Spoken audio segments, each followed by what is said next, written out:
El juglar es un ser múltiple. Es un músico, un poeta, un actor, un saltimbanqui. Es una suerte de encargado de los placeres de la corte del rey y del príncipe. Un vagabundo que vaga por las calles y da espectáculo en los pueblos. Es el intérprete de gaita que en cada parada canta las canciones de gesta a los peregrinos. Es el charlatán que divierte a la multitud en las encrucijadas de las rutas. Es el autor o actor de los espectáculos que se dan en los días de fiesta a la salida de las iglesias. Es el conductor de las danzas que hace bailar a la juventud. Es el intérprete de trompeta que marca el ritmo de las procesiones. Es el fabulador, el cantor que alegra las fiestas, casamientos, veladas.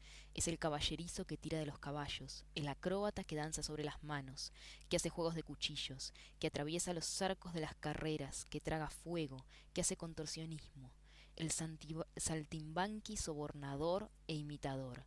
El bufón que se hace el tonto y dice tonterías. El juglar es todo eso y todavía más.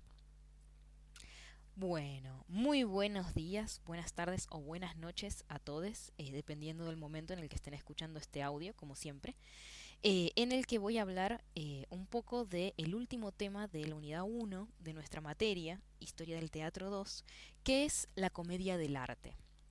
Y para arrancar con este tema, me gusta mucho empezar con esta cita que tomo del texto de Victoria Eandi, que ustedes tienen en la bibliografía obligatoria de esta unidad, y que hace un poco lo que yo vine tratando de hacer durante todos los audios anteriores, que es hablar del Renacimiento no como algo atípico, rupturista, revolucionario, que inventó todo de nuevo, sino como un movimiento artístico y cultural que continúa, sí, con muchos elementos que ya se habían iniciado durante la Edad Media, y como es el caso de la comedia del arte, más aún, digamos. Es muy difícil comprender la comedia del arte como algo ajeno y aparte del fenómeno del juglar medieval, que bueno, es con lo que empezamos, lo que se describe de forma eh, tan linda, tan dulce en esta cita de Andy, que eran las distintas actividades a las que se dedicaba este personaje tan típico de la Edad Media que es el juglar. Así que bueno, vamos a empezar hablando de esta figura, que ya vamos a ver que no era solo juglar, sino que también había juglaresa, eh, y de cómo se perpetúa, digamos, esta suerte de práctica performer actoral durante toda la Edad Media para después dar lugar ya a mediados del siglo XVI, del 1500, a esta forma del teatro tan excepcional y tan importante para lo que fue el teatro durante el Renacimiento, que fue la comedia del arte. ¿Por qué fue tan importante? Bueno, lo dice un poco su nombre, ¿no? Comedia, ustedes sabrán que se empieza a usar como sinónimo de teatro. Comedia es todo, es el teatro, como práctica. Y del arte significa de profesional, ¿sí? De algo que no se hace de forma pasatista o como un hobby, sino de algo que se hace por dinero y con un nivel de profesionalización, de trabajo y de formación en un oficio. ¿Sí? La comedia del arte en este caso es el primer teatro profesional, las primeras compañías de actores profesionales del mundo moderno van a ser las compañías de cómicos del arte que surgen en Italia a mediados del siglo XVI. Pero bueno, antes de poder entender por qué, por qué son ellos las primeras compañías de cómicos profesionales, vamos a empezar con Victoria Eandi hablando un poco de sus antecesores, los juglares medievales. Ustedes ya habrán visto en Historia del Teatro 1, y seguramente lo sabrán mejor que yo, cómo durante muchos años la crítica consideró a la Edad Media como una edad oscura y especialmente en el caso del teatro como una época sin teatro, como un paréntesis en la historia del teatro, ¿sí? Durante esta época se dice no hubo teatro, no hubo nada parecido al teatro, el teatro cayó con el Imperio Romano y resurgió en la Italia del Renacimiento, justamente como renacen un montón de elementos de la cultura clásica durante el Renacimiento, pero durante todos estos 1000 años no hubo teatro. Esto fue lo que sostuvo la crítica durante mucho tiempo y más recientemente, eh, cuando se cambió un poco la definición de teatro, se empezó a pensar al teatro y a las prácticas teatrales desde una forma más amplia, se empezó a recuperar distintas manifestaciones medievales como, si no teatro propiamente dicho, prácticas teatrales que bien podían considerarse como esto, como la persistencia de ciertas prácticas, ciertos tipos de espectáculo eh, durante la Edad Media que van a funcionar como continuidades de lo que había sido el teatro en el Imperio Romano y como precursoras de lo que va a ser el teatro durante el Renacimiento. Y esto es lo que hace Victoria Eandi en su artículo, y que ella incluso continúa más y dice que puede trazarse una línea de continuidad entre el Imperio Romano, finales del Imperio Romano y las prácticas de los mimos y las mimas, a los juglares medievales, al teatro cómico del siglo XV, a la comedia del arte e incluso hasta los clown contemporáneos. Ella habla de una continuidad en las prácticas de los cómicos y del entretenimiento de este tipo de cómicos desde el final del Imperio Romano hasta la actualidad. Nosotros no vamos a llegar a tanto, pero sí me parece que es fundamental para esto, para entender el fenómeno de la comedia del arte, entender un poco o pensar un poco en la práctica de estos juglares medievales, que como bien dice Eandi, ¿sí? Reciben, se forman a partir de la influencia de dos tradiciones distintas, pero que confluyen en el mundo medieval y en cierto grado dan forma a un montón de prácticas y elementos culturales durante la Edad Media. ¿Sí? Ella incluso cita a Romero cuando dice que la Edad Media es la confluencia de tres culturas. ¿Sí? Por un lado, la antigua clásica pagana grecolatina, ¿sí? Pero que ya a esta altura, la caída del Imperio Romano, se empieza a mezclar, o está bastante mezclada, si bien todavía no alcanza una unificación, con la cristiandad, que sí va a lograr una completa unificación y preponderancia durante la Edad Media, pero que en este momento está bastante mezclada la cuestión y todavía hay bastante importancia de lo que había sido la cultura pagana grecolatina, y de estas dos con un tercer elemento, que es el que traen los invasores germánicos del norte de Europa, ¿sí? Y estas son las tres corrientes culturales que van a dar lugar a la Edad Media. Y Andy retoma a este historiador para decir que el juglar medieval surge principalmente a partir de la confluencia de dos figuras. Una que viene de la decadencia del Imperio Romano y que es esta del mimo y la mima, ¿sí?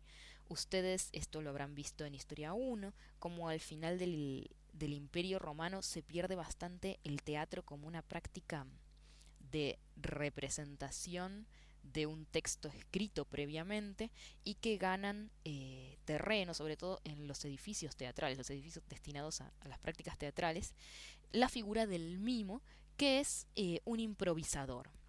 Sí, no trabaja sobre un texto, sino que improvisa y en cuyos espectáculos tiene mayor preponderancia la acción que la recitación de un texto. Además de que, bueno, representan personajes bajos, grotescos, con una preponderancia absoluta en la corporalidad y muchas veces en la sexualidad. Seguramente ustedes ya sabrán que tenía un componente erótico muy fuerte el espectáculo del mimo y que por eso incluía a una mima, que era una figura bastante ambigua, muchas veces relacionada con la prostituta. Con lo cual, mimos y mimas eran personajes socialmente muy degradados ya al final del Imperio Romano. Y que como bien dice Andy, no es que con la caída del imperio en el siglo V desaparecen, se fuman,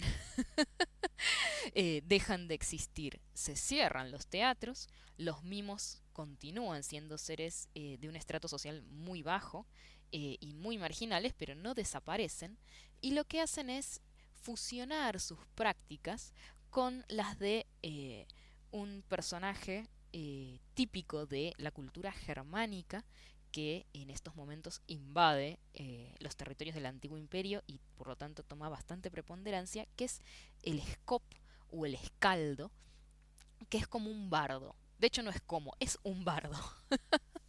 Eran poetas, sí, que se acompañaban con instrumentos musicales y lo que hacían era recorrer los distintos pueblos contando las historias de los héroes y los héroes mitológicos y los héroes más o menos mitológicos, digamos, más históricos, menos históricos, más mitológicos, menos mitológicos del folclore germánico. Era un cantar épico, un cantar de gesta, y a diferencia del mimo romano, el scop germano era tenía un rol cultural digno, no era un ser marginal, era nómade, pero no era marginal, sino que era esperado y valorado por los distintos pueblos. Y de la conjunción de estas dos figuras, ¿sí? De estos dos actores culturales, si se quiere, surge el que va a ser el juglar, que va a tener una pervivencia durante los 1000 años que dura la Edad Media y que va a tener un campo de habilidades muy amplio, ¿sí? Tal como aparece en esta cita de Edmond Farral que trae Andy, ¿sí?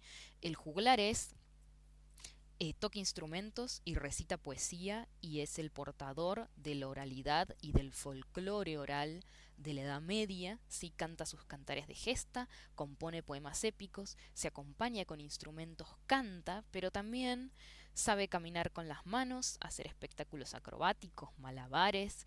En sus momentos de recitación muchas veces interpreta personajes, cambia las voces.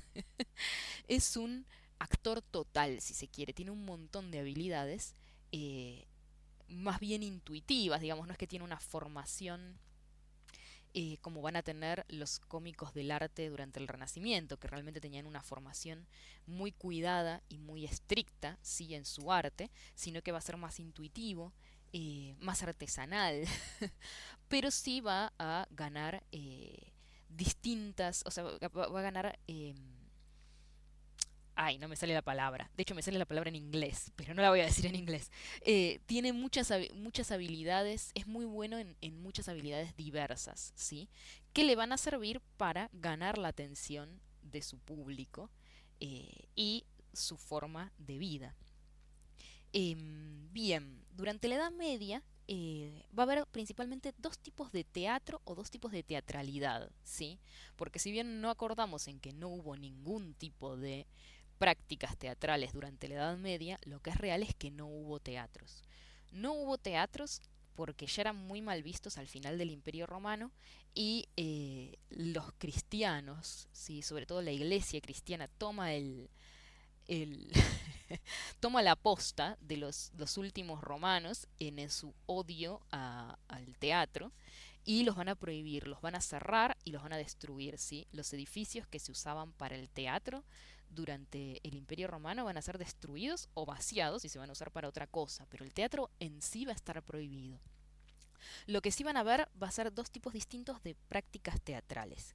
Por un lado, el que se considera el teatro sacro, religioso, que tiene que ver con toda la teatralidad que envolvía distintas eh, prácticas religiosas, ¿sí? O manifestaciones que tenían lugar durante las festividades religiosas, así como las procesiones, y incluso comenta Andy que muchos predicadores van a tomar prestadas, prestadas sin pedir permiso, muchas habilidades y prácticas que ponían en juego los juglares, ¿sí? Para volver sus predicaciones más atractivas para el público, pero también se representan de una forma mucho más próxima al teatro los famosos misterios, ¿sí? Que son como unas obras de teatro basadas en temáticas bíblicas, ¿sí? Religiosas, que se van a poner en escena no en teatros, que ya habíamos dicho que el edificio teatro no existía más, pero sí como en unos teatros que se armaban y se desarmaban en las plazas y en las salidas de las iglesias, pero que muchas veces eran como unos carros, con lo cual participaban de procesiones y eran más de uno, había varios carros, con lo cual tenían cambios de escenario. Si ustedes están más o menos relacionados con las historias del Antiguo Testamento, con las vidas de los santos, van a saber que por supuesto que no respetaban las reglas aristotélicas y tenían lugar a lo largo de muchos años y de distintos lugares, con lo cual se operaban distintos cambios de escenario que tenían que ver con estos carros que se montaban para las representaciones de los misterios que tenían que ver con las distintas festividades religiosas. Esto por el lado del teatro sacro religioso en el que no nos vamos a detener, pero sí sepan que existe durante toda la Edad Media y que durante el Renacimiento los misterios se siguen representando y son muy populares. Esto no deja de existir. Nosotros les dejamos de prestar tanta atención, pero eh, no deja de existir e incluso va a ejercer una gran influencia en el que fue el teatro del siglo de oro español. Porque bueno, ya sabemos que España es muy católica. Lo es en la actualidad, imagínense, en el 1500. En fin, este es un tipo de teatralidad que existe y es muy popular, pero también existe esta otra forma del teatro, el teatro profano, bufonesco, ¿sí? Que tiene que ver con la práctica de los juglares y que no va a tener un lugar, ¿sí? No le van a montar estos escenarios ni van a poder usar estos carros donde sí se realizaban las presentaciones del teatro sacro, ¿sí? Sino que va a ser mayormente unipersonal, digamos, un único juglar o el juglar y su familia, su esposa, la juglaresa y sus hijos, que van a ser nómades y van a recorrer las distintas ciudades realizando presentaciones en las plazas, a la salida de las iglesias, de donde muy seguido en las ciudades van a emitir edictos para expulsarlos y a las salidas de las iglesias ni hablar, pero bueno, mientras puedan hacerlo, lo van a hacer. También se los invita a participar de fiestas privadas en las cortes, como los casamientos, o distintas fiestas, por ejemplo, se organizaban grandes fiestas cuando un príncipe llegaba a una ciudad. Recuerden que les había dicho que los príncipes y los grandes nobles eran bastante nómades, iban de un palacio a otro, y cuando iban de una ciudad a otra, en las ciudades les organizaban unas fiestas para recibirlos, y ahí también van a participar distintos juglares con distintas habilidades. Y bueno, y en distintas festividades relacionadas con la cosecha, el carnaval o pequeñas fiestas campesinas. Y así van a vivir yendo de un lugar a otro, realizando presentaciones, y esto por ahí es lo más grave, a cambio de dinero. ¿Sí? Eh, el juglar va a realizar sus presentaciones a cambio de dinero. Esto ya plantea una diferencia entre los distintos bufones que vivían en las cortes, eran parte de las cortes de los príncipes y por lo tanto no eran profesionales, no les pagaban, vivían ahí. Y como cualquier otro de los sirvientes, digamos, o de los siervos de la corte, y los que eran nómades iban de un lugar a otro y por esto eran más independientes, pero cobraban, tenían que cobrar por sus presentaciones, lo cual los volvía el horror mismo para la iglesia.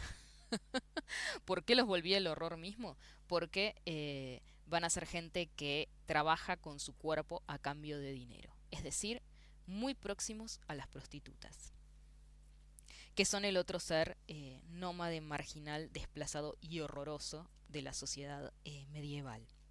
Por eso, el juglar, sí, como su antecesor el mimo romano, va a ser un ser marginal, extraño, desplazado, considerado de muy baja categoría social por la iglesia y por el resto de la sociedad, que si bien asistía a sus presentaciones y se divertía y les pagaba, los seguía considerando otros marginales, horrorosos, criaturas de los márgenes, ¿sí? Eh, eran, o sea, además de todas estas connotaciones negativas que traía su condición, esto de ser extraño, ser otro, a esto de ser extraño, ser otro, ser un marginal, se sumaba, o a causa de esto, digamos, era una consecuencia de esto, sus prácticas eran misteriosas, ¿sí? Eh, un juglar era normalmente el hijo de un juglar que aprendía los misterios, los secretos de estas habilidades tan especiales que tenían los juglares de padre a hijo, se transmitía de generación en generación y por eso funcionaban como un secreto profesional. Si no era algo que el normal de la gente supiera hacer, supiera cómo se hacía, lo rodeaba un misterio que sumaba a su condición de marginalidad y de otredad. Em, bien, presentación o representación, tengo acá anotado en mis notas. Eh, Como ya más o menos les fui comentando, ¿sí? Existe esta disputa en torno a si era o no teatro estas prácticas que se llevaban a cabo durante la Edad Media. ¿Por qué eran o no teatro, digamos? ¿Dónde está el centro, el kit de la discusión? Por un lado, no tenían edificio, ¿sí? No había un lugar llamado teatro, ni un lugar específico llamado de cualquier forma donde tenían lugar estas prácticas teatrales. Las del teatro sacro, ya lo vimos, eran móviles y se armaban y se desarmaban, y las del actor profano no existían, no tenía un lugar fijo de representación. Eso por un lado. Pero por el otro lado, sí, em, cuando uno ve en detalle o estudia más detalladamente, como hicieron muchos de los estudiosos, historiadores que cita Eandi, las prácticas del juglar, nos encontramos por un lado con que está privado del lugar y de la escritura, ¿sí? Está privado de la lengua escrita, no tiene un texto. No tiene un texto ni escribe, en primer lugar, porque la sociedad medieval es mayoritariamente eh, analfabeta, ¿sí? Ni muchos de los nobles no sabían leer y escribir, y mucho menos los juglares, o sea, ni hablar, y por lo tanto, la práctica del oral, la práctica del juglar, estaba fuertemente vinculada con la de la oralidad, como lo estaba la del mimo romano y la del scop germano, ¿sí? No eran gente que leía y escribía, sino que recitaba de memoria y no tenía forma ni interés en llevar un registro, ¿sí? De los poemas, los cantares de gesta, las sodas o los distintos tipos de historias, ¿sí? Que circularon durante la Edad Media, eh, y circulaban gracias a la memoria oral de la que eran depositarios los juglares, depositarios, transmisores y pervividores, ¿sí? De la tradición oral medieval, y por lo tanto, digamos, sus prácticas o sus actividades eran performáticas y no representativas. Está acá la disputa entre la presentación y la representación, ¿sí? El actor clásico, ¿sí? En la época de oro del teatro griego y bueno, la no tan gloriosa etapa del teatro romano, lo que hacía era representar un texto escrito. En cambio, el juglar presentaba, ¿sí? Eh, una práctica de recitación o de eh, actuación, si se quiere, de un personaje o de presentación de un personaje que no estaba en un texto escrito, sino que era pura invención de su narración, digamos. Era parte de su narración, de su puesta en lenguaje, pero en lenguaje oral de los personajes de las sagas mitológicas y folclóricas de estas tradiciones medievales. Entonces, ¿se puede considerar teatro si en realidad lo que está haciendo no es representar, sino presentar? Si es un performer más que un actor. Bueno, esa es la duda, digamos. No hay una respuesta única a este conflicto.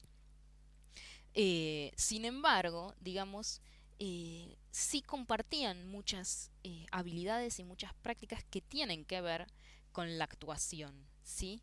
Y esto lo voy a retomar más adelante, pero cabe decirlo en este momento. eh, Uno de los autores de la bibliografía que ustedes tienen para esta unidad, Marco de Marinis, habla de un nivel preexpresivo de la actuación que tiene que ver con un ser y estar en el mundo, ¿sí? Que hace que el actor sea su personaje, si se pare, se presente, se ponga en su personaje antes de empezar a actuar, ¿sí? De forma que, y esto de Marinis lo va a mencionar con respecto a la comedia del arte, que como el juglar medieval se tenía que presentar en una plaza y llamar la atención de su público, porque no tenía un lugar fijo, porque la gente no iba a ir a verlo, sino que estaba ahí y él tenía que llamar su atención, entonces implicaba esta puesta en personaje, esta presencia que es distinta a la presencia de una persona normal en su vida cotidiana, ¿sí? El juglar tiene esto, tiene esta presencia, tiene esta base pre-expresiva de la actuación. Y la necesita porque, sobre todo el juglar, que es músico y narrador, ¿sí? Eh, que es por ahí el que más nos interesa, más que el que es bailarín, o el que es acróbata, o el que escupe fuego, o es más contorsionista. Nos interesa más este juglar que es músico y narrador de historias. Tiene este nivel preexpresivo de la actuación en el que se presenta como un personaje y en el que pone a su auditorio, o sea, crea para su auditorio un mundo ficcional, ¿sí? Esto está presente en la práctica del juglar, con lo cual, si bien es cierto que presenta muchas diferencias su actividad con lo que uno definiría como la actividad de un actor en la actualidad, sí tiene varios elementos que hacen que estas prácticas puedan considerarse continuadoras y precursoras de prácticas actorales. Bien, entonces, bueno, esto ya lo dije, lo voy a repasar rápidamente. Eran rechazados por la iglesia por dar espectáculos de uno mismo, ¿sí? Eso no estaba bien. Uno, no, en lo posible tenía que no dar espectáculos, sino que tener un oficio en el que produjera algo, y mucho menos de uno mismo. Sí, uno trabajar con su propio cuerpo era algo que relacionaba al actor con las prostitutas, con la prostitución. Por un lado. Por otro lado, sí, despertaban pasiones exacerbadas en el público. El público que iba a ver a los juglares era un público que, como el mismo juglar, era excesivo, ¿sí? Lo desbordaban pasiones excesivas y eso para la iglesia estaba mal también. Em, bueno, pasaban la gorra, trabajaban a cambio de dinero, o sea que del dinero que había sido bien ganado por campesinos y otros artesanos como un herrero o un carpintero que producían cosas útiles para la sociedad, lo gastaban en un espectáculo que no tenía ningún fin social y era perverso y nocivo. Además, no sistemáticamente, pero muchas veces, los juglares usaban máscaras, ¿sí? Y si no usaban máscaras, muchas veces interpretaban personajes, es decir, que fingían ser personas que no eran en la realidad, lo cual es una mentira y los relacionaba directamente con el diablo. ¿Quién es el que todo el tiempo pretende ser quien no es? El diablo. ¿Sí? O sea que los actores estaban por un lado en relación con las prostitutas y por el otro con el diablo. Eran lo peor de lo peor. Pero si todo esto no era lo suficientemente malo, ¿sí? La actividad de los juglares era inútil, ¿sí? ¿Inútil en qué sentido? No producían nada, ¿sí? Y no enseñaban nada. Era mero entretenimiento. Y esto para la iglesia era gravísimo, ¿sí? Por eso muchos predicadores tomaron prestadas sin pedir permiso habilidades, sobre todo lo que tiene que ver con esto de la oratoria y de la narración de los juglares, pero para darles un fin útil, que era el de enseñar la doctrina religiosa. Por eso con el teatro sacro estaba todo bien y con el teatro profano estaba todo mal, ¿sí? No es que los actores que participaban en el teatro sacro hacían las cosas de manera diferente. De hecho, muchas veces eran los mismos actores los que participaban en los misterios que los que después hacían otras obras bufas y farsescas. La diferencia estaba en que las obras bufas y farsescas eran mero entretenimiento y los misterios enseñaban algo, tenían un fin didáctico. Esto era lo más importante. Em, y en esto la iglesia ignora y condena y no le presta ni un poquito de importancia al hecho de que el juglar era, como era el scop germánico, el portador de todo el saber popular y la memoria oral de la Edad Media. Y que gracias a ellos esta memoria y este saber popular y oral pervivió durante la Edad Media. Bien, como ya les mencioné, parte de la marginalidad del juglar y de cómo es marginado tiene que ver con que se le niega un lugar, ¿sí? Y se lo condena por eso al nomadismo y a la errancia, y se le niega la palabra escrita. De hecho, ya al final de la Edad Media, ¿sí? En los siglos XIII, por ejemplo, XII, XIII, cuando ya habíamos visto que se empiezan a conformar las que después van a ser las grandes cortes, ¿sí?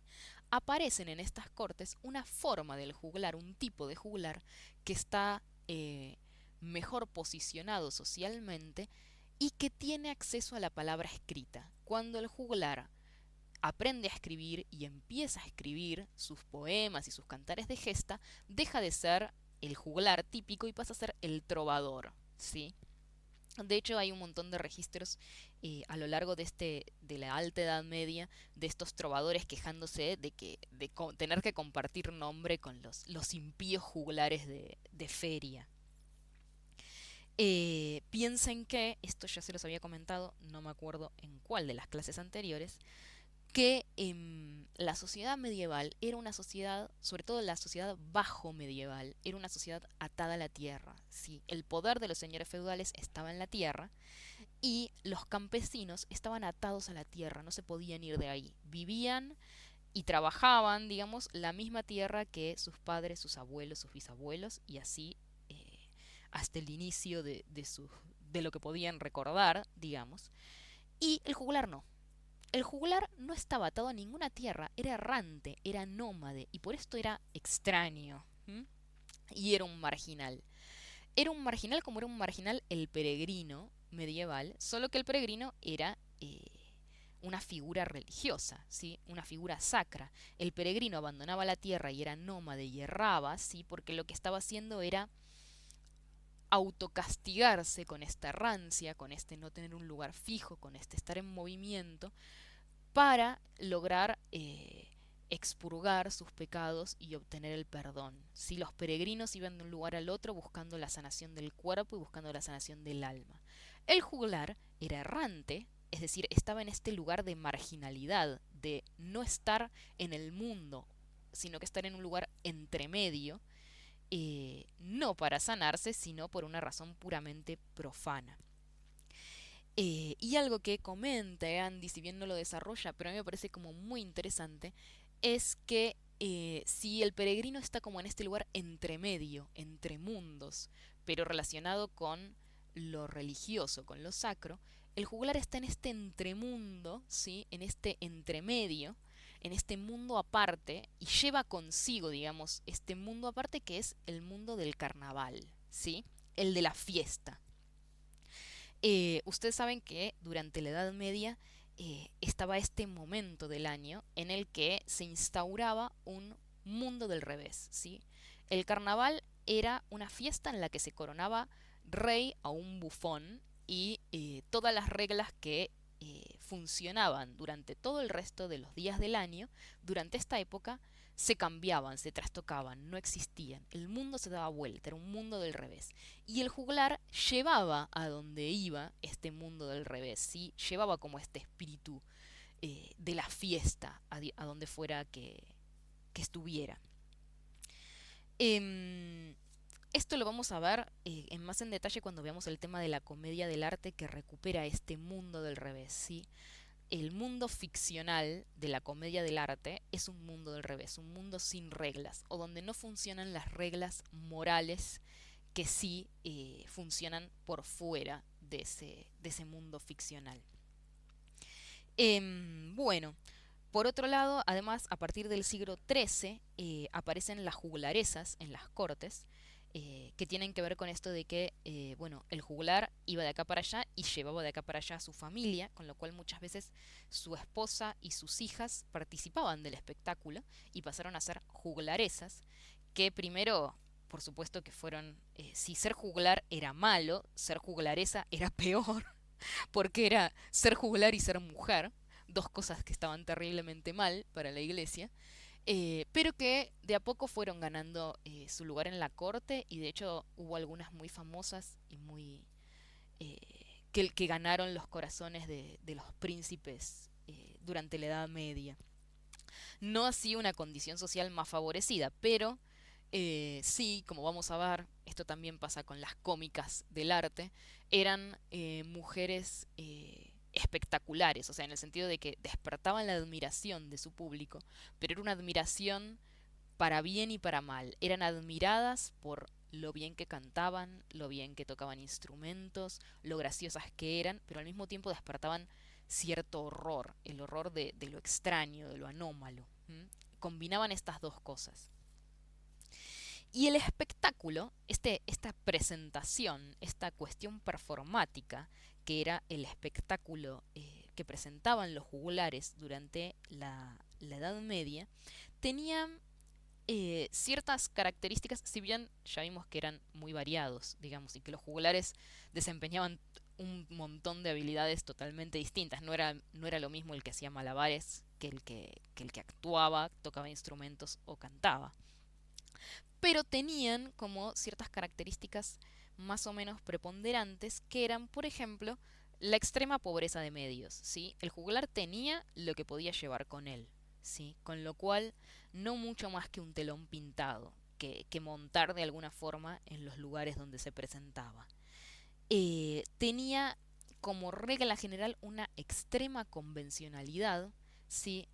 La extrema convencionalidad es lo opuesto a la verosimilitud, ¿sí? El espectáculo del juglar no tenía nada que ver con querer imitar la vida cotidiana, con querer imitar el mundo real. No, la gente que lo iba a ver sabía que ese mundo no era real y que no tenía nada que ver con el mundo real, sino que se valían de un montón de convenciones que el público ya conocía y que las estaba esperando, ¿sí?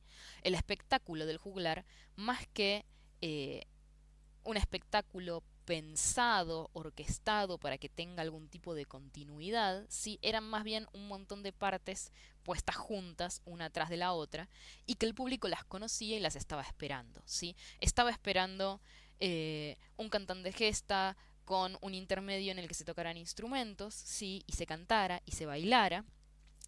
Estaban esperando historias que ya conocían, ¿sí?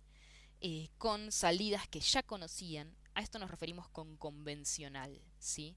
Es lo opuesto a lo verosímil y tiene que ver con el arte de la Edad Media. Vieron que cuando vimos las pinturas de la Edad Media hablábamos de que tenían una gramática simbólica. No querían pintar a una persona como era, ¿sí? Parecida a una persona real, no. Sino que pintaban a una persona como sabían que era, ¿sí? Como el símbolo de la persona.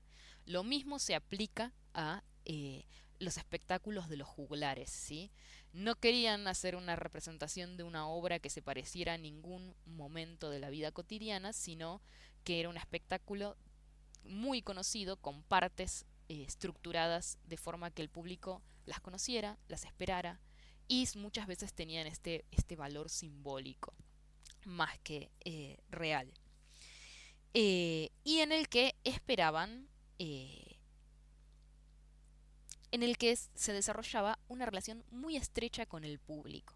Esto ustedes ya lo conocen de el teatro romano, ¿sí? Cuando el público no está ahí para ver al juglar, sino que está ahí porque está en una feria o porque acaba de salir de la iglesia de una misa o por lo que fuera, o Es una fiesta, pero es una fiesta en donde hay un montón de otros espectáculos y entonces el juglar tiene que llamar la atención del público, genera una relación muy estrecha con él, ¿sí? Muchos de los chistes estaban dirigidos principalmente a los miembros del público. El juglar hablaba directamente con ellos, ¿sí? Y el público podía intervenir en la obra para bien y para mal también, parándose y yéndose y también tirándole cosas y de formas mucho menos felices, ¿sí? Con lo cual el espectáculo se constituía a partir de esa relación con el público. Si el juglar empezaba eh, a contar una historia y el público empezaba a hacer gestos de que se estaba aburriendo, de que la historia no les interesaba, el juglar cambiaba o incluía un chiste o pasaba un intermedio musical o hacía algo, ¿sí? Para que el público dejara de aburrirse. O si el público empezaba a contar la historia de un héroe y el público se quejaba porque no, ese es el héroe del pueblo de al lado y a nosotros no nos interesa, se cambiaba automáticamente, ¿no? El espectáculo se iba armando también a partir de las manifestaciones más o menos felices del público. Andy dice, cuando los centros de poder se definen mejor y se reordenan los desequilibrios, al juglar como portador de los valores antropológicos de la fiesta y de la transgresión, no le queda más que quedar marginado como operador popular o transformarse en ministril permanente y pago en las cortes, o bien encauzar estos procesos de inserción en las estructuras dramatúrgicas que se van determinando, aquellas del teatro cómico o del teatro religioso, y transformarse en actor en el sentido estricto. Bien, esto está como muy bien explicado, muy claro.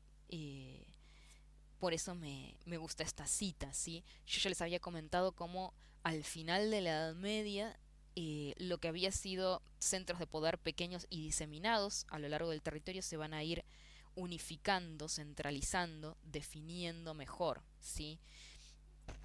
Entonces el juglar, que hasta este momento no había tenido tantos problemas con su condición errante, marginal, empieza a tener que encontrar otros espacios y otras formas de insertarse en esta sociedad que está cambiando, ¿sí?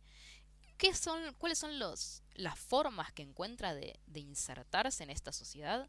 Una es, ya la vimos, ¿sí? Transformarse en el trovador, ¿sí? Que es un miembro bastante, bastante digno de la corte, de los príncipes, dedicarse definitivamente al teatro religioso o como pasa y es la faceta que nos interesa porque es la que es la antesala de la comedia del arte, muchos juglares con habilidades distintas se van a congregar y van a formar pequeñas compañías, ¿sí?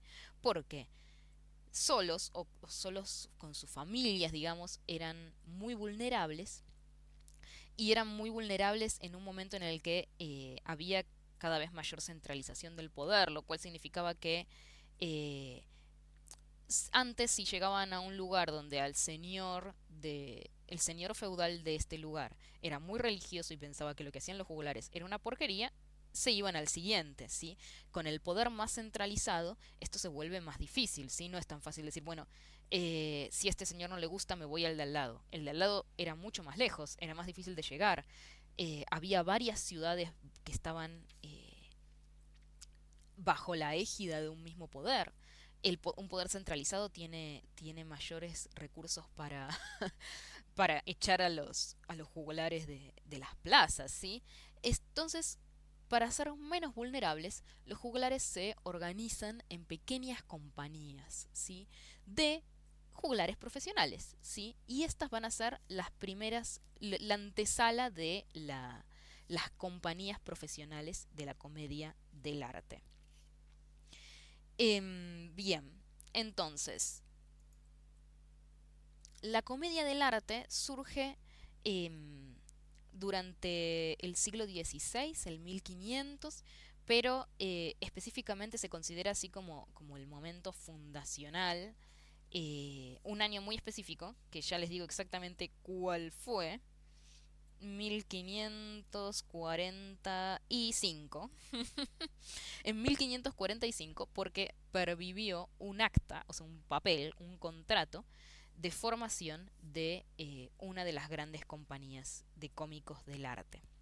Pero bueno, se supone que existía en realidad desde un momento anterior, solo que no... Solo que este es el primer registro que tenemos escrito de la fundación de una de estas compañías.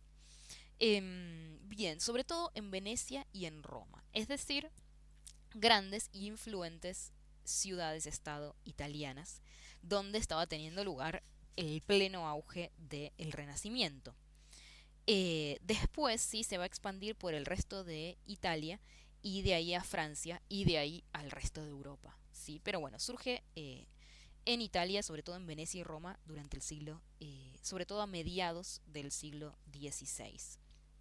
Estas compañías de bufones, juglares y distintos tipos de actores y narradores que se van a ir conformando son como sus antecesores nómades y sus primeras presentaciones van a ser en plazas y en espacios públicos em, para un público popular, es decir, no cortesano, no erudito, no elitista.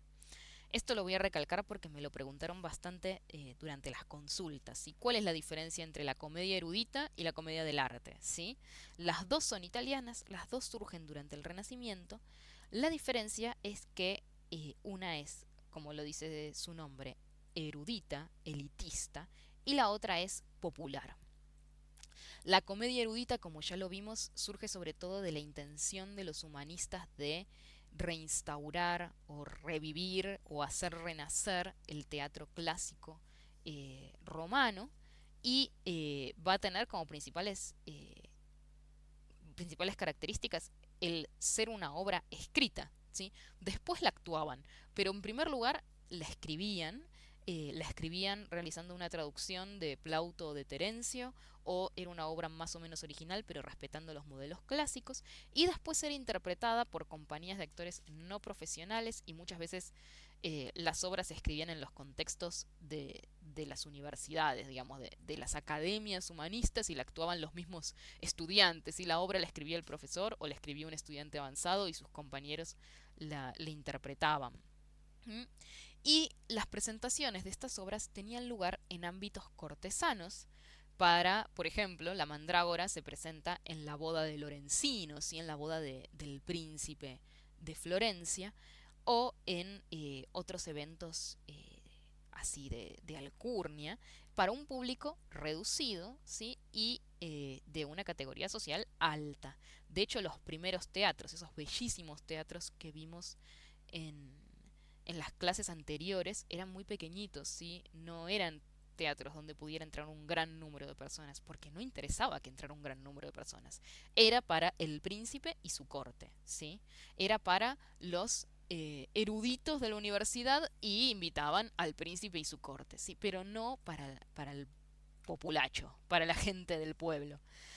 La comedia del arte, ¿sí?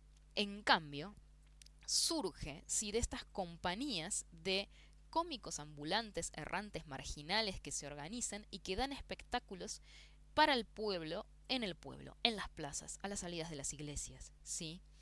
Eh, y esto le da su característica principal, que es ser improvisadas, no tener un texto, no respetar una obra escrita, sino todo lo contrario. Que era, que ya habíamos visto, una de las principales características de la juglaría medieval, la oralidad y la improvisación, como lo había sido de el mimo y el scop. Estas obras, sí, muchas veces estaban armadas sobre la estructura de los mismos modelos de la comedia erudita, como eran las comedias de Plauto y de Terencio, las comedias romanas, que muchas veces tenían que ver con intrigas amorosas, ¿sí? El centro de la comedia del arte es una comedia de enriedos con una temática amorosa, pero sobre una estructura muy simple, tomada de estos modelos. Los actores del arte, los cómicos del arte, improvisaban, ¿sí? De Marinis dice, y dice bien, que no si bien trabajaban improvisando, no eran improvisados, y que su espectáculo todavía conservaba un montón de convencionalismos, con lo cual la improvisación no residía tanto en subirse al escenario y que sea lo que Dios quiera, que sea lo que los dioses del teatro quieran, sino que era más bien una combinación, ¿sí? de momentos que ya estaban muy ensayados, muy coordinados y que el público los estaba esperando. Los famosos lazzo, ¿sí? Que eran estos pequeños gags que por ahí tenían que ver con un chiste, algo lingüístico, algo verbal o con algo corporal, pero que ya estaban practicados, ensayados, el público los conocía y los estaba esperando. Y lo que se hacía era, en esta estructura dramática muy simple, se combinaban, digamos, estos distintos lazos que tenían que ver con los distintos personajes y que el público estaba esperando. Pero bueno, tenía que ver con... la improvisación tenía que ver con poder combinar estas pequeñas partes en la estructura más global y más simple, y también en poder adaptarse a lo que veía que el público le iba pidiendo o le iba gustando, ¿sí? Ahí residía principalmente la improvisación de la comedia del arte. Entonces, bueno, yo como siempre me estoy haciendo una maraña, pero vamos a ordenarnos un poco. A principios, eh, a principios del siglo XVI, en el 1500 empiezan a aparecer estos fenómenos que son estos juglares que por las condiciones socioculturales de las ciudades italianas de el Renacimiento, de principios del Renacimiento, se empiezan a organizar en compañías, compañías de estos seres marginales de la sociedad, pero que tienen un montón de habilidades extra cotidianas, ¿sí?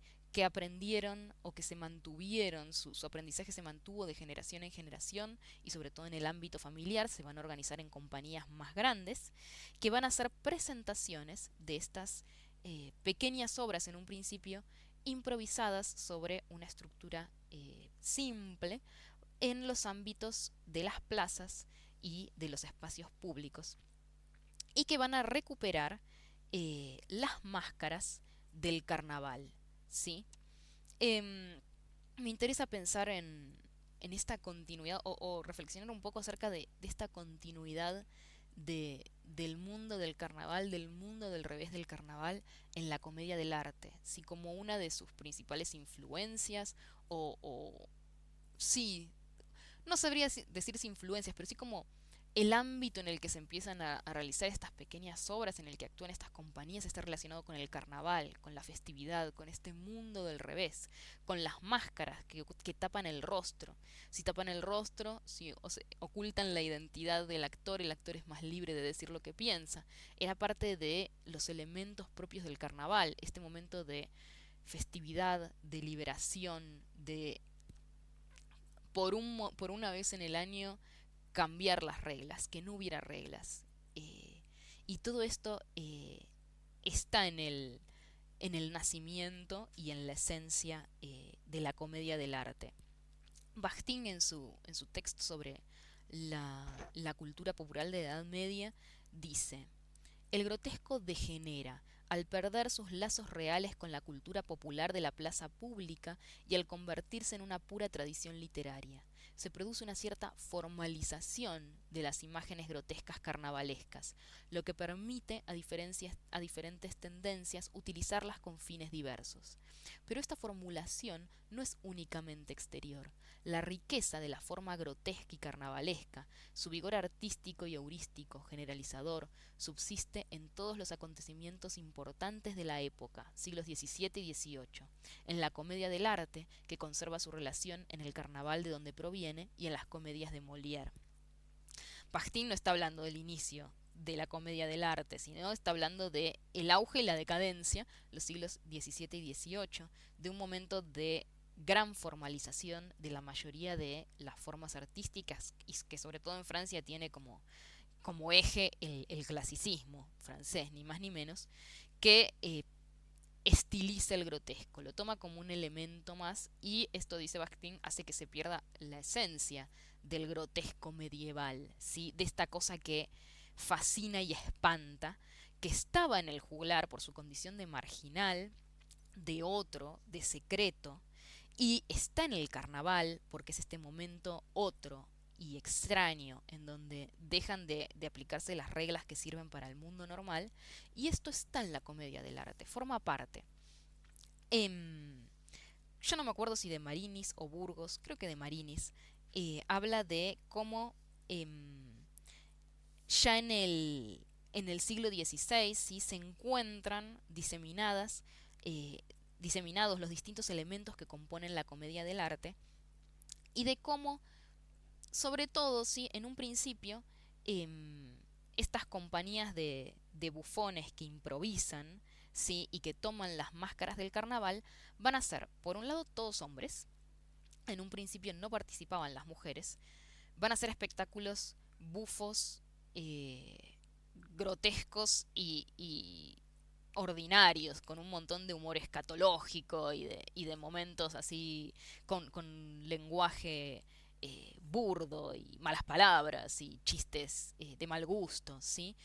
Todos estos espectáculos tan típicos de los bufones menos felices, de los bufones menos queridos de la Edad Media, van a ser todos hombres, van a tomar las máscaras y van a representar un personaje que es propio de la época, es como, sí, propio de la época, que va a ser el origen de los Sani, ¿sí? Sani, el nombre, viene de Giovanni. Giovanni es como decir Juan, o el Jacques francés, es el nombre del tipo común, ¿sí?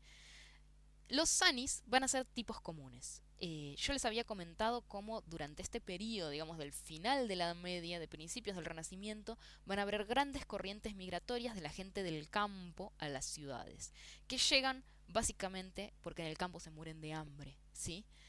Y las ciudades, sobre todo estas grandes ciudades italianas, se van a llenar de estos rústicos campesinos montañeses que llegan en busca de trabajo y que para la gente de la ciudad se van a convertir en personajes pintorescos, extraños, peligrosos y graciosos y monstruosos, que van a poblar las calles como mendigos o como trabajadores de una categoría muy baja, que van a tener como característica principal el hambre, ¿sí?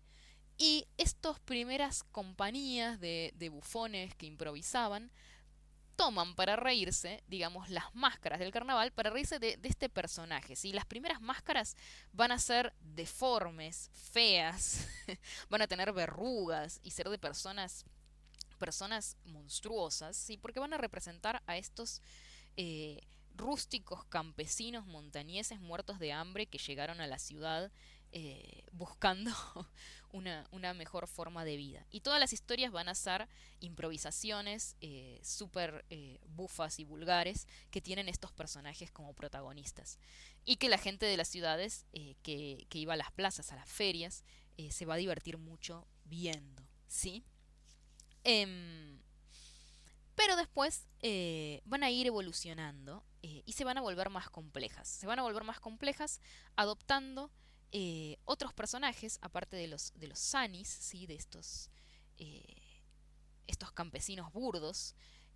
Por ejemplo, van a empezar a aparecer los amos, ¿sí? En principio estuvieron los siervos hombres y mujeres, solo que la Sania, ¿sí? La esposa del Sani, era una mujer grotesca y monstruosa también, y muchas veces travesti, interpretada por un hombre, y al incorporarse, ¿sí? Alrededor de 1560, habíamos dicho que el acta fundacional de la Comedia del Arte es en 1545, en 1560 es como muy desde el principio, se incorporan las figuras femeninas, ¿sí? Actuadas por actrices, mujeres, que entonces no usan máscara, ¿sí? No usan máscara justamente porque ¿cuál es la gracia de, a diferencia de todos los otros tipos de espectáculos que se dan en las plazas, tener mujeres si las vamos a disfrazar, ¿sí?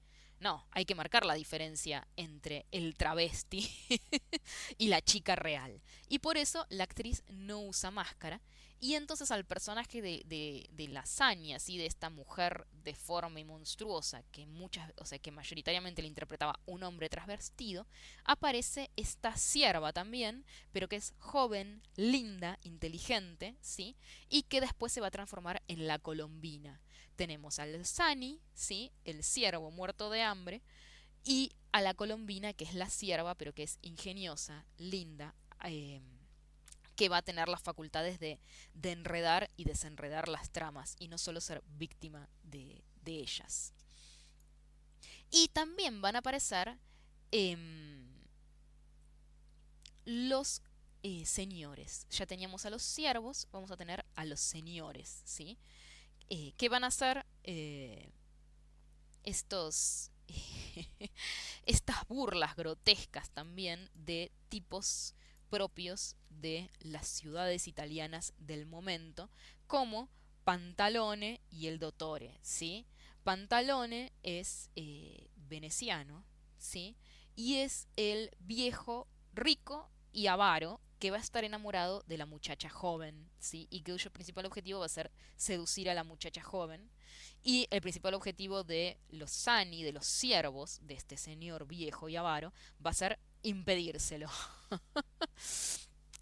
Y se lo van a tener que impedir porque muchas veces la muchacha joven está enamorada de otro muchacho joven que no usa máscara, ¿sí? Entonces, en un principio, estas historias burdas, bufas, improvisadas sobre los personajes grotescos propios de la Edad Media, que eran estos campesinos, los Sani, ¿sí? Se va a sumar la complejidad de la aparición de las actrices mujeres, que van a representar otro tipo de personajes, como la Colombina, ¿sí? Y la enamorada, y si tenemos una enamorada, necesariamente vamos a necesitar un enamorado, ¿sí? Y entonces las tramas también se complejizan y es donde van a empezar a aparecer estas estructuras basadas en las comedias de enredo amorosas que ya estaban muy de moda, ¿sí? Recuerden que nosotros habíamos visto que la primera presentación de La Mandrágora de Maquiavelo fue a principios del siglo XVI y acá estamos hablando de mediados del siglo XVI, con lo cual ya circulaban por la sociedad todas estas comedias eruditas basadas en las comedias de enredos propias del teatro romano, y las compañías de la comedia del arte van a tomar estas estructuras para improvisar a partir de estas obras. Bien, un grupo de actores, todos con una gran ejercitación técnica, absorbe estos elementos, ¿sí? ¿Qué elementos? Los que habíamos dicho. Un bufón con habilidades diversas, sobre todo relacionadas con lo corporal, con el uso de la voz, con con lo corporal y con el uso de la voz, que además es un genio para improvisar, con la el renacimiento de la comedia romana con las máscaras y los elementos del carnaval, ¿sí? Estos grupos de actores con gran ejercicio técnica absorben estos elementos, los aunan y forman compañías bien constituidas. Aprovechan los temas de la comedia erudita, improvisan sobre ellos, como los bufones sobre sí mismos, la dirigen hacia lo cómico, lo ridículo, la parodia, usando en escena una máscara, se entregan al carnaval perpetuo y crean a la vez el gesto, el movimiento, la voz y la psicología de todo un personaje. Bien, acá es donde me va a interesar hablar, por un lado, sobre los personajes que ya había empezado y por el otro sobre el texto eh, de Marinis, ¿sí? Que es un texto muy complejo. Ya me habían comentado en las consultas que les había resultado difícil de leer. Y es verdad que es un texto complejo, pero al mismo tiempo muy interesante.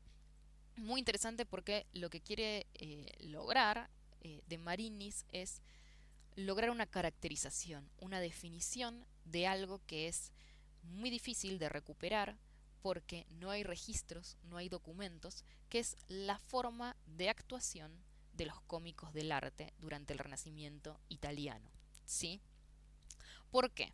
Porque estas compañías que recién se constituían y que estaban formadas por personas que venían de un estrato social más bien bajo y marginal, querían, como ya habíamos visto que le pasó a los pintores que venían de familias humildes y que eran principalmente considerados como artesanos, como burdos artesanos, y que necesitaron un gran trabajo para lograr ser aceptados en la sociedad como eh, generadores de obras de arte y como promotores y creadores de cultura y de cosas hermosas y de desarrollar no solo las actividades técnicas, sino las actividades espirituales de los hombres. Lo mismo le pasa a las compañías de cómicos del arte y nos vamos a encontrar con un montón de cómicos del arte que escriben textos al respecto, defendiendo su profesión y defendiendo su práctica, pero para lograr eh, que esta práctica sea vista como algo más digno, la relacionan con lo literario, con la literatura, con la oratoria, ¿sí? Y no dicen nada acerca de sus habilidades más relacionadas con lo juglaresco, que son las que tienen que ver con el cuerpo y por lo tanto las menos favorecidas para la mentalidad medieval y renacentista. Por eso De Marinis principalmente trabaja con registros eh, gráficos, con pinturas y grabados, y hace toda esta primera parte, esta distinción entre las pinturas y los grabados que él considera de mayor valor documental y las que no. Porque con lo que él quiere trabajar no tiene tantos documentos escritos como visuales. Y entonces tiene que explicar cómo trabajo con ellos, ¿sí? Pero bueno, la hipótesis central de Marinis, que es la que retoma también Eandi y la que vamos a retomar nosotros en nuestra clase, es que en esta conjunción de la tradición del juglar con la de las actrices, que muchas veces venían de un ámbito más cortesano, que eran mayoritariamente cantantes y tocaban instrumentos y venían de un ámbito cultural más relacionado a la corte, surge un tipo de teatro que su esencia está en una oposición, en juntar dos cosas opuestas y en hacer coexistir de forma violenta, sí, no sutil, no es que se funden una en la otra, no, sino que son marcadamente distintas y están puestas juntas de forma que se noten las puntadas, ¿sí? Están cosidos con puntadas violentas y grotescas unas con la otra, ¿sí? La forma de actuación y de representación propia de la corte y de la comedia erudita, ¿sí? Más relacionado con lo que vimos en la Mandrágora de Maquiavelo, y las formas de actuación y de improvisación y mucho más relacionados con la presentación y lo performático propio del juglar medieval que acabamos de describir. Y de Marinis dice que la esencia de la comedia del arte en su surgimiento y en la que la hizo ella misma desde mediados del siglo XVI hasta mediados del siglo XVII, ¿sí? Hace más o menos el 1650, es esta coexistencia de estas dos formas opuestas y muy distintas del teatro. ¿Mm?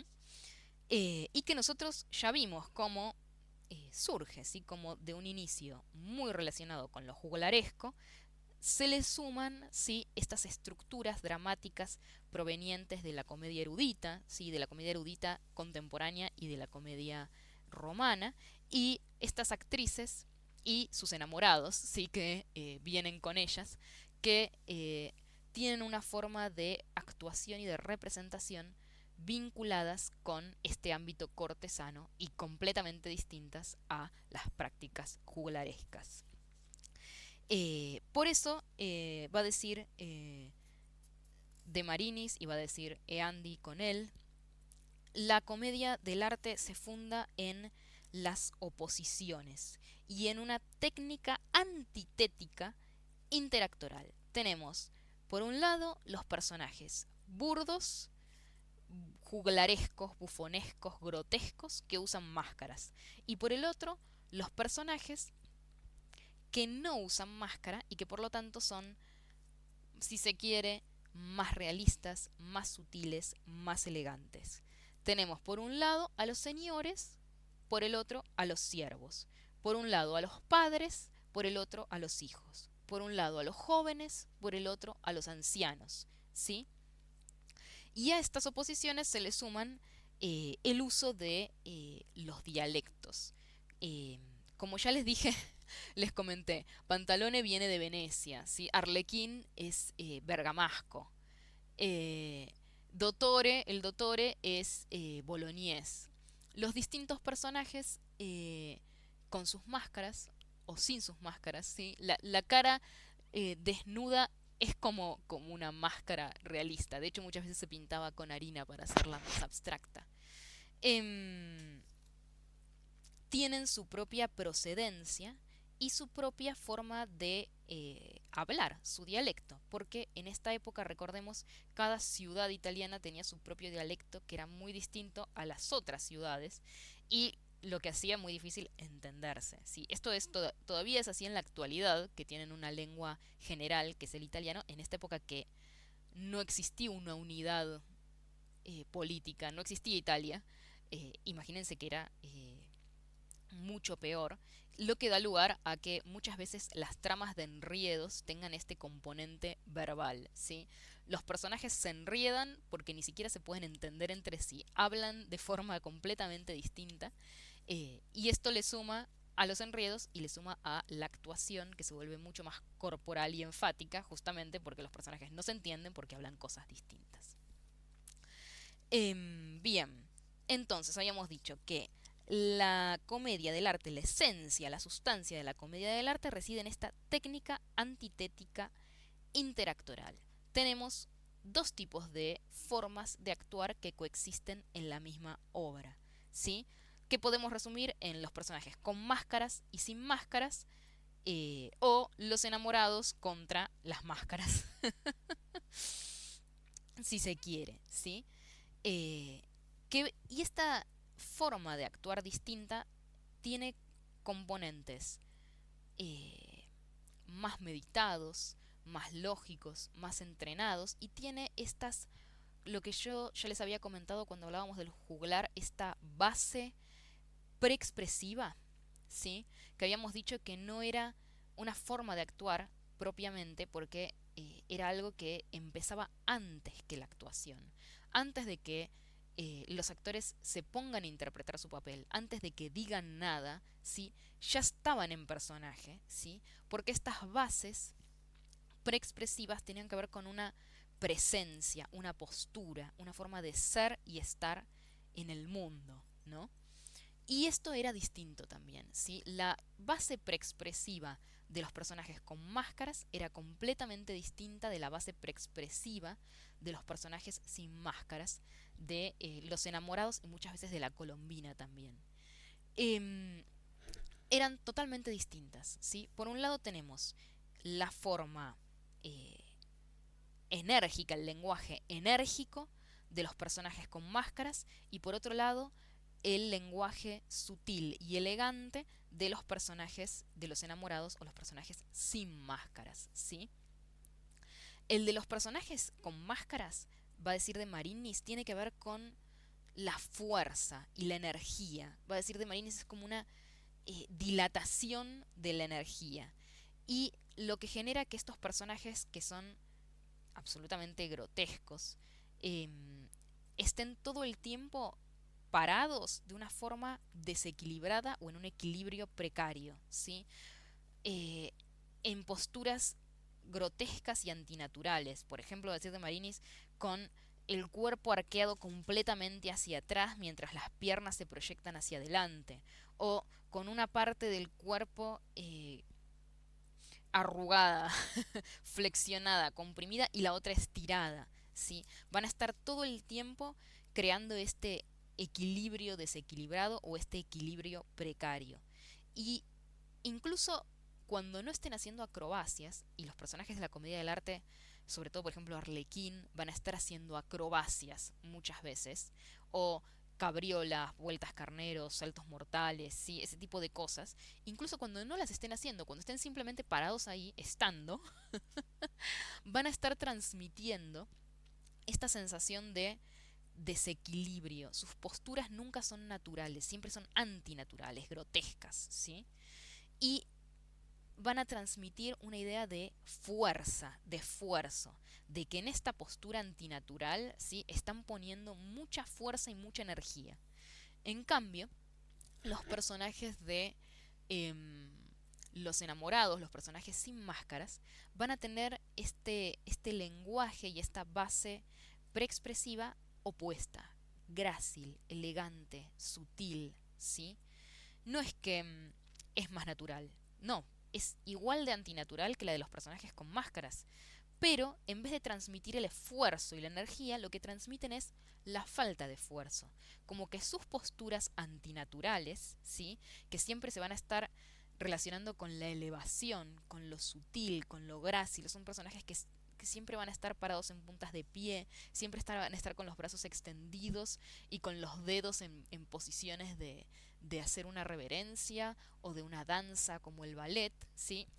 Va a ser igual de artificioso, igual de antinatural y igual de difícil que la de los personajes con máscaras, pero en vez de transmitir esfuerzo y energía, van a transmitir que no les cuesta ni un poco, ¿sí? Que todo lo logran sin esfuerzo, grácilmente, como pajaritos. No sé si se entiende. En todo caso, como bien hace de Marinis, ¿sí? Em, lo que lo que hice fue seleccionar un grupo de imágenes de las mismas que usa de Marinis, del registro de Fonsart, que son unos grabados de los inicios de la comedia del arte, ¿sí? De mediados y finales del siglo XVI, para que ustedes puedan ir viendo todo esto que yo traté de describirles con palabras. En estos grabados van a aparecer en distintas posiciones, digamos, los personajes con sus máscaras. Y fíjense sobre todo en los que aparecen los personajes con máscaras y sin máscaras, cómo se transmite este ejercicio corporal, ¿sí? Cómo la enamorada, el personaje femenino sin máscara, está elevado, está parado en puntitas de pie o haciendo equilibrio en un solo pie, proyectada hacia arriba, hacia la elegancia, hacia la gracilidad, mientras los personajes con máscaras están aplastados contra el suelo, transmitiendo fuerza, energía, pero los dos en posiciones totalmente antinaturales. Tan antinaturales como eh, sus rostros enmascarados, ¿sí? Y acá podemos hablar un poquito del tema de la máscara. Las máscaras, como ya les había dicho, provienen de la Edad Media, provienen del carnaval. Si bien los jugulares no las usaron sistemáticamente, ya existían y ya se usaban.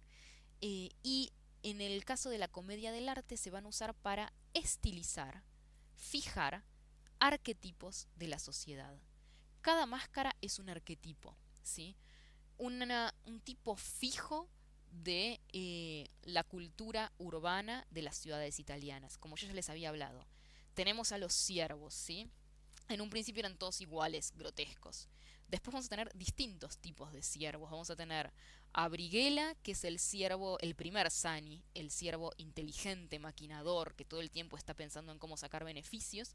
Y vamos a tener al segundo Sani, que es el más inocente, más divertido, igual de enredador, pero con otras preocupaciones más básicas como el hambre. ¿Sí? Y acá vamos a tener, por ejemplo, a Arlequín, cuya máscara, que por ahí es la más medieval de todas, viene de este diablillo medieval que es un pobre hombre y un pobre diablo al mismo tiempo, que es sus diabluras son más cómicas y más de generar el caos que de la maldad, y que es una mezcla, es una máscara negra, de cuero negra, y es una mezcla entre un mono, un gato y un chancho. Porque tiene estas características lúdicas del mono, siempre tiene hambre como un chancho y esta gracilidad felina del gato, ¿no? Em, hay toda una parte de Andy que la dedica a la máscara y que yo lamento mucho en esta clase no poder desarrollar bien. En las clases presenciales que di el año pasado, invité a un compañero, un estudiante avanzado de la carrera de teatro, que trabaja en una compañía de comedia del arte de acá de Bariloche, que recrean, reviven la comedia del arte acá en Bariloche y que entonces fabrican sus propias máscaras y hacen todo un trabajo de desarrollo de los personajes a partir de las máscaras y él lo supo explicar de forma mucho mejor de la que lo puedo hacer yo, que lo hago desde la teoría y no desde la práctica. Esta forma del teatro que tiene tan poco que ver con la teoría y tanto que ver con la práctica actoral. Pero bueno, eh, las máscaras son estos, son tipos sociales que se fijan y como se fijan se vuelven antinaturales y grotescos y universales, ¿sí? Y por eso atemporales, pero que en un principio se usaron para reírse de las personas comunes, de los personajes comunes que aparecen en las ciudades italianas del Renacimiento. La comedia del arte, como ya lo comenté en una de las consultas, no se va a reír ni de la nobleza ni del clero, ¿sí? Es decir, los dos grandes poderes de esta sociedad. No se va a reír de ellos porque, como su procedencia lo indica, digamos, son personas con una categoría social marginal que tranquilamente pueden ser echados de la ciudad, o sea, muy fácilmente pueden ser prohibidos y echados y condenados a la pobreza y a la marginalidad nuevamente, con lo cual les conviene que sus críticas sociales no sean tan directas ni tan crueles como las de la comedia erudita de Maquiavelo, por ejemplo, sino que sean más veladas y más inocentes y que sobre todo tienen como blanco a la gente común.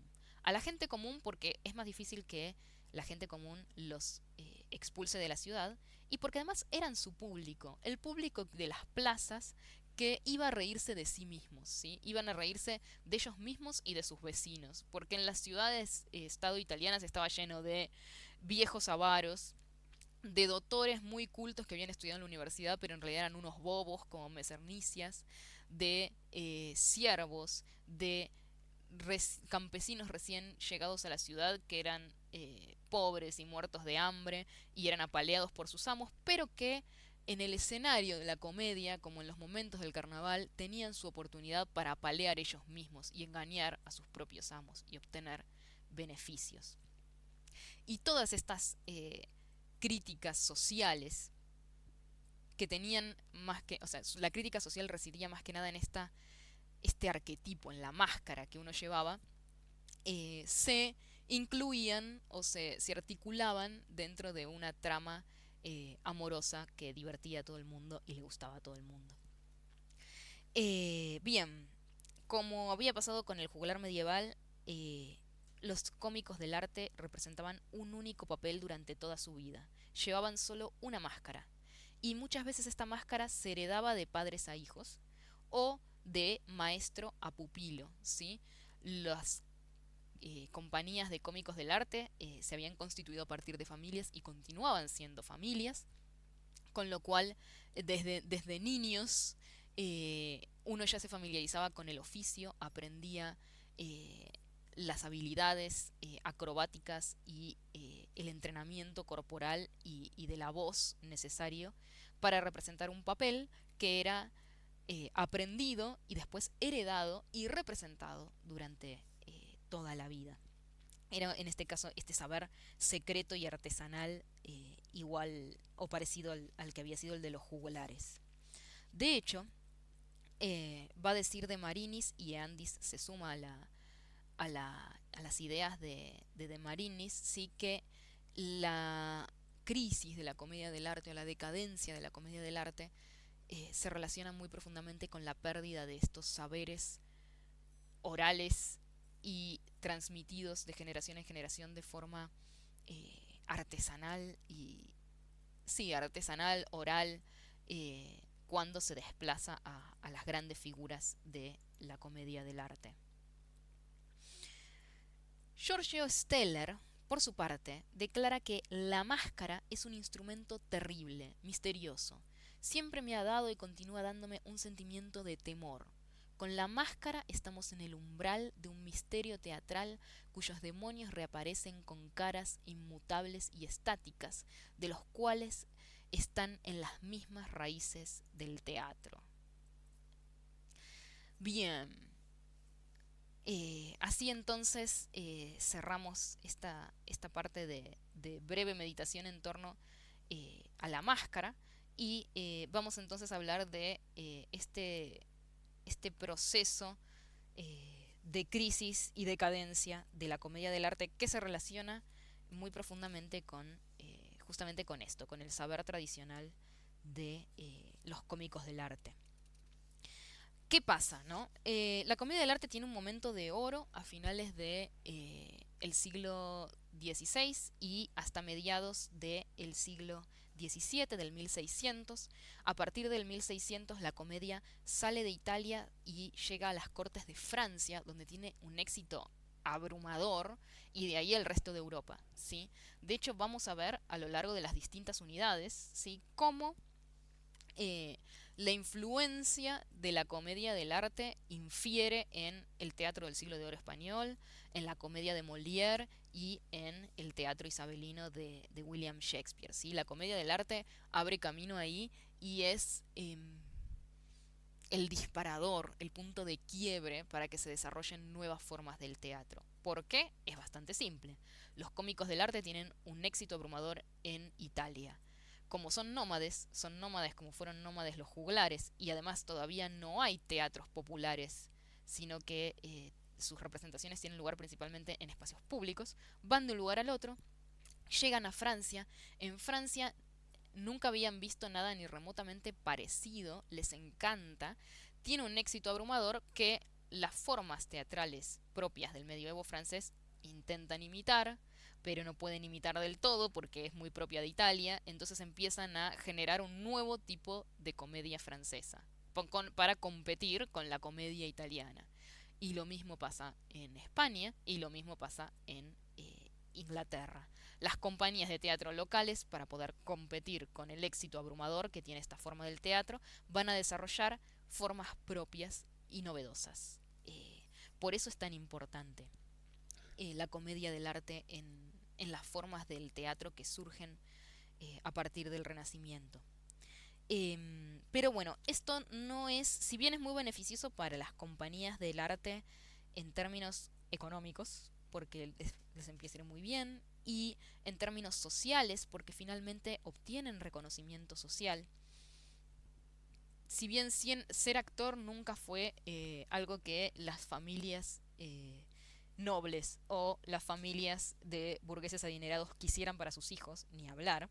De hecho, lo vamos a ver en la última unidad con Molière. O sea, el nombre de Molière no era Molière, era Poquelin, y se lo cambia porque su familia no quería saber nada con que fuera actor. Em, pero sí van a tener un mayor reconocimiento social y una mejor. Van a estar mejor ubicados en la jerarquía social de lo que lo estuvieron los juglares medievales, ¿sí? De los que provenían. Y van a pasar a ser bien recibidos en las ciudades y bien recibidos en las cortes, sobre todo, lo cual les lleva a fama y dinero y mayores recursos. Les va a ir muy bien, pero tiene como lado malo o aspecto negativo que al irse de Italia, las comedias y las compañías de comedia del arte pasaron a ser un poco no lo que eran, sino lo que el público extranjero quería de ellas o creía de ellas. Es decir, pasaron a ser no italianos, sino estereotipos de italianos, ¿sí? Eso de lo que ellos mismos se reían, ¿sí? Con sus máscaras que representaban, se reían de los arquetipos sociales, pasaron a ser ellos mismos, ¿sí? Volviéndose arquetipos de la comedia italiana. Y por lo tanto, fijándose, ¿sí? Algo que había sido muy dúctil al estar basado sobre todo en la oralidad y en la improvisación. Una de las características de la comedia era su adaptabilidad, sí, su flexibilidad, su estar cambiando todo el tiempo, estar cambiando para el público para el cual representaba y estar renovándose constantemente. Al irse al extranjero se vuelve más rígida, ¿sí? Se vuelve estructurada y estereotípica y pierde esa flexibilidad. Y a esto, a esta falta, a esta cristalización, esa por ahí es la palabra que más me gusta, esta cristalización de la comedia del arte a partir de su éxito en el extranjero, se le suma que muchos de los grandes actores de las primeras generaciones de cómicos del arte eran como todos los divos de todas las épocas, insoportables. ¿Sí? Personas con caracteres muy difíciles y con los que era muy difícil negociar. Ahora, estas compañías de cómicos del arte a las que les empezaba a ir muy bien, trataron de organizarse de forma menos regida por el capricho de los grandes cómicos y el capricho de las grandes estrellas, y en términos más cooperativos, ¿sí? Cosa de, bueno, y es muy increíble por lo temprano de estas organizaciones, el compromiso que se le exigía a los actores, el compromiso de formación, de asistencia a los ensayos, de participación en los gastos, en la confección de los trajes, de las escenografías, que a partir de este momento van a tener más importancia, eh, y también de un reparto más justo, más equitativo de las ganancias, lo cual por supuesto que no les va a hacer muy felices a las grandes estrellas y los grandes divos de las comedias del arte.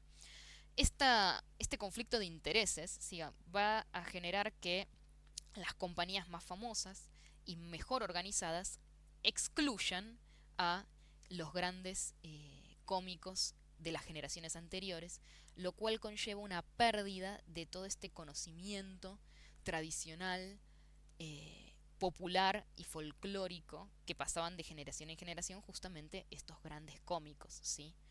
Entonces tenemos cristalización, por un lado, de las formas de la comedia, pérdida de este saber hacer del cómico del arte, que se relacionaba sobre todo con estas formas preexpresivas de la actuación, del manejo del cuerpo y de la voz, más relacionadas con lo juglaresco.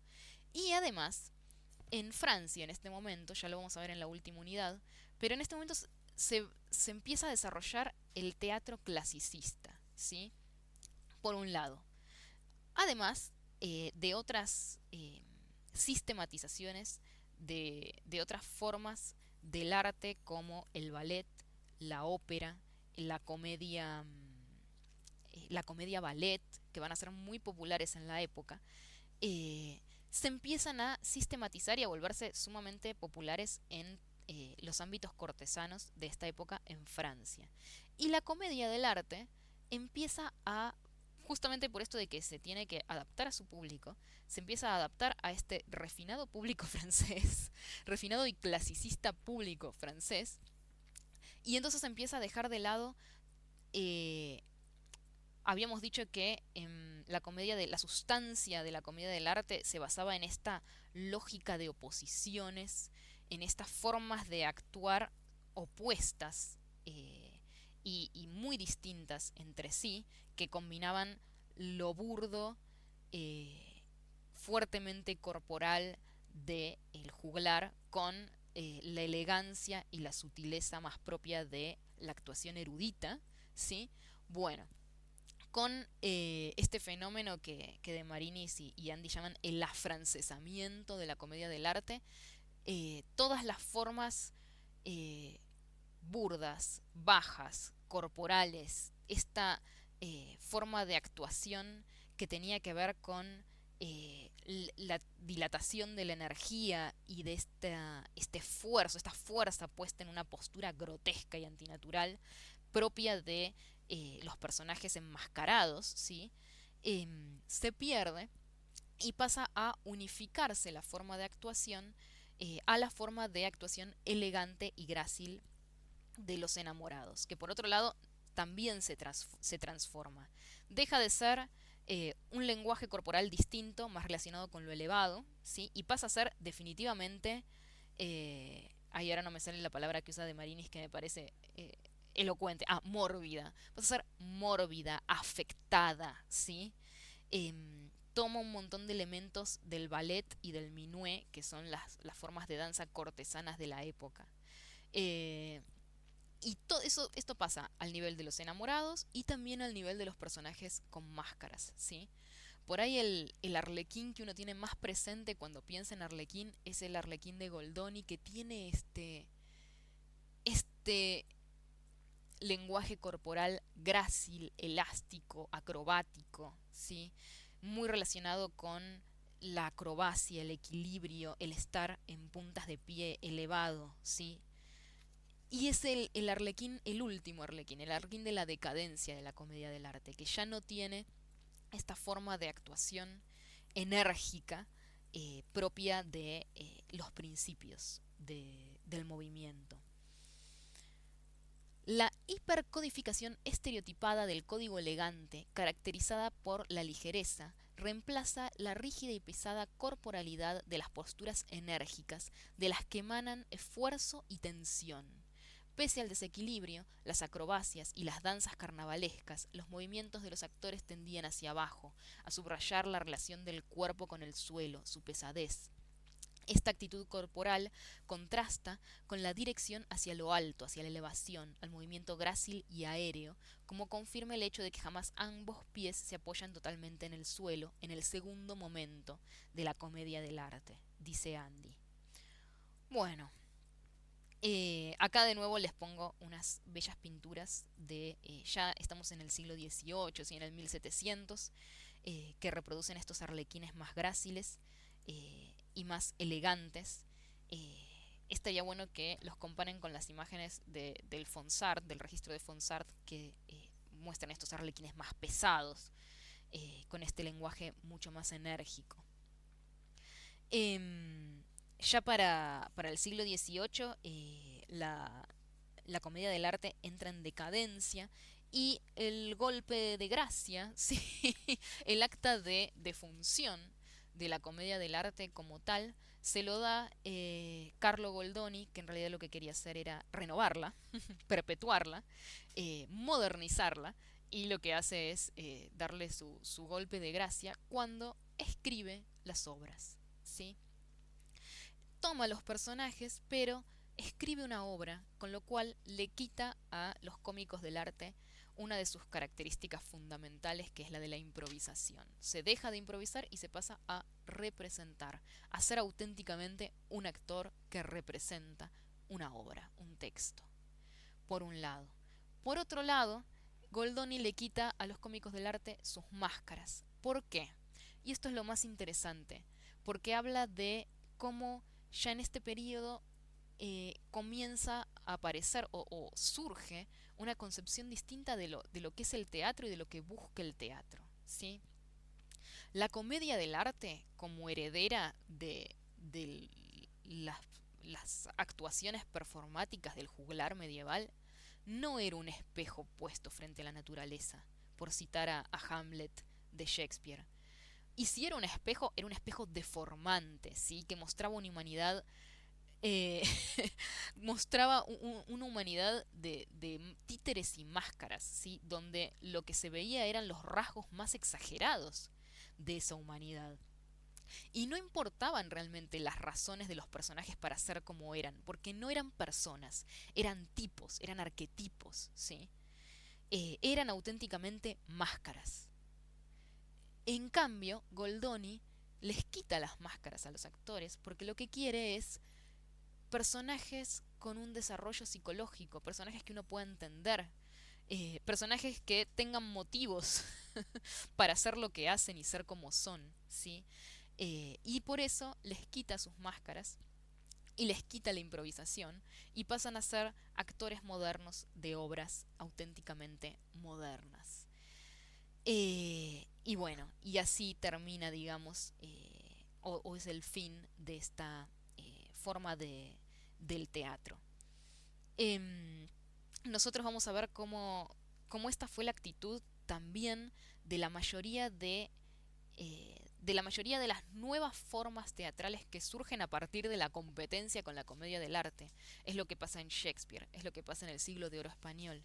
Empiezan a aparecer estos dramaturgos que se preocupan por no por no por los arquetipos, no por los símbolos, no por las alegorías tan propias del mundo medieval, sino por esto que también describe Shakespeare, que también describe el Hamlet de Shakespeare, que es la obra de teatro como el espejo puesto frente a la naturaleza.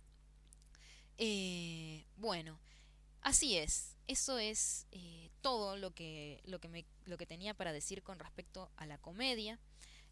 Solo me queda pedirles que no se entristezcan, que no lloren sobre la tumba de la comedia del arte, porque no está tan muerta, volvió como un zombie teatral.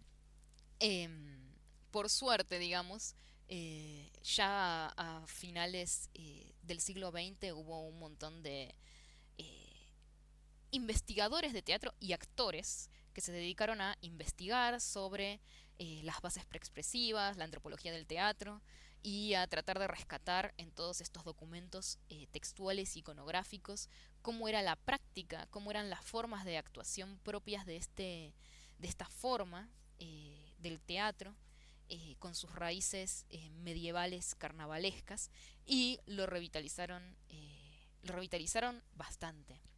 Me gusta pensar en esta revitalización o recreación porque ahí está la gracia, ¿no? Lo que yo les decía como la traducción benjaminiana. Estos actores no quisieron traer la comedia del arte tal cual había sido en el siglo XVI y XVII al mundo de hoy, sino que tomaron la esencia de la comedia del arte y la tradujeron al mundo de hoy. Em, por ejemplo, no está David, que era el estudiante al que había invitado y al que habría invitado a una clase presencial, que contaba cómo habían compuesto sus máscaras y habían compuesto sus propias versiones del Pantalone, por ejemplo, del viejo avaro, a partir de los personajes típicos de la sociedad barilochense. No trajeron a un Pantalone veneciano, a un mercader veneciano del siglo XVI, sino que tomaron el arquetipo del viejo avaro y lo tradujeron a la sociedad contemporánea, que es muy interesante. Nada, eso. Les dejo también para completar la clase de hoy un video eh, que es de una compañía de teatro contemporánea inglesa, en el que aparece, digamos, una profesora y un artesano fabricante de máscaras explicando cómo componer a los personajes típicos de la comedia del arte, que me parece que suman bastante a esta clase sobre una forma del teatro que no se escribió, sino que fue principalmente, como su nombre lo indica, la profesionalización de el actuar, de las formas de la actuación. Frente a la rígida voluntad de disciplinamiento social impuesta por los ideólogos de la contrarreforma, hemos observado también la voz de los acusados, de provocar el desorden y de desestabilizar con sus dichos, su trabajo y su itinerancia los cimientos de la sociedad a la que pertenecían por derecho propio, a pesar de la marginalización a la que el nombrado disciplinamiento deseaba someter. Así entonces terminamos nuestra unidad 1, nuestra unidad dedicada al Renacimiento, dedicada a dos formas de la comedia que, como en sus orígenes, estuvo ahí para reírse en la cara y reírse de la cara de los poderes establecidos de la sociedad renacentista, que quiso establecer un mito dorado de resurgimiento de una edad de oro, pero que la comedia, como vimos en Maquiavelo y como vimos con la comedia del arte, tenía también una cara grotesca y deforme. Muchas gracias, espero que no haya sido muy pesado. Cuídense mucho, cuiden a los demás y quédense en casa.